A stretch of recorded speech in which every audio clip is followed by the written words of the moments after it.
Our next guest recently wrote an op-ed on why he's changed his mind about the debt limit. Harvard Law School professor emeritus and constitutional law scholar Larry Tribe is with us. Larry, thank you so much for the time. It's great to see you.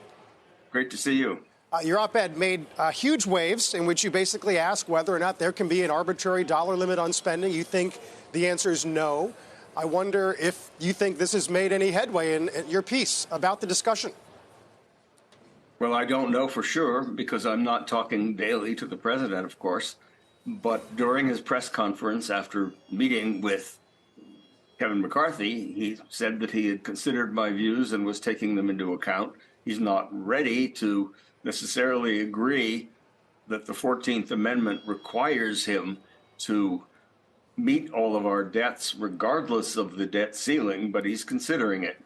And I think that's right because I've looked at it very closely and I've concluded that if Congress fails to do its job and raise the $31.4 trillion ceiling, at that point, the president will be boxed in. There is nothing he'll be able to do that doesn't involve violating some law that Congress has passed. Either he violates the law that arbitrarily sets the ceiling, that's codified in Title 31 in Section 3101, or he violates the laws that Congress also passed that require him to spend money on various programs in violation also of the 14th Amendment.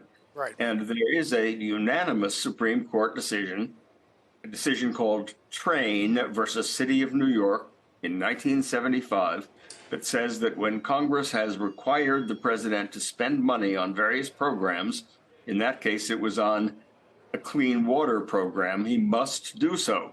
So if you've got to choose between violating all of the laws that Congress passed for Social Security and military spending and other kinds of spending, or violating that one arbitrary debt ceiling, it's obvious which choice he ought to make, and that is violate that one law.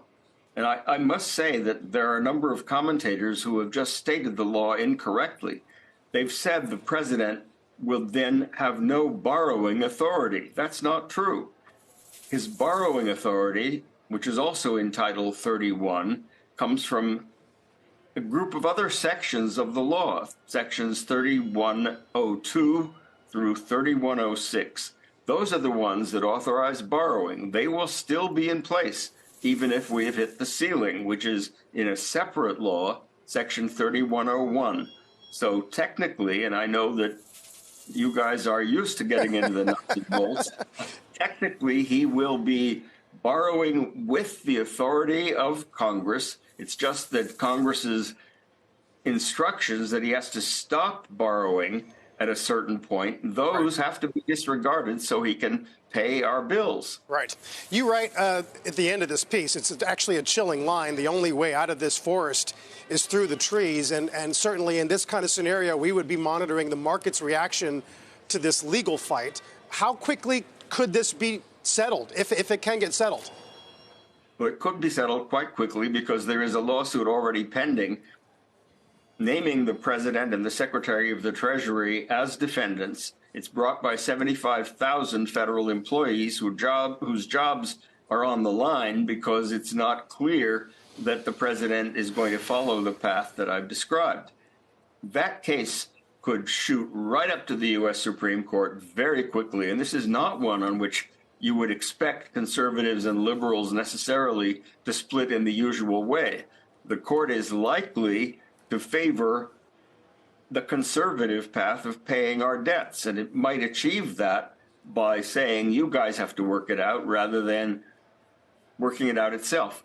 But if Congress leaves it to the president to pick and choose who are the winners and who are the losers, that is, which debts to pay, that is an unconstitutional line item veto. So the only constitutional way through this forest is right through the trees, and the trees really have to be taken care of. That is, we have to pay our bills.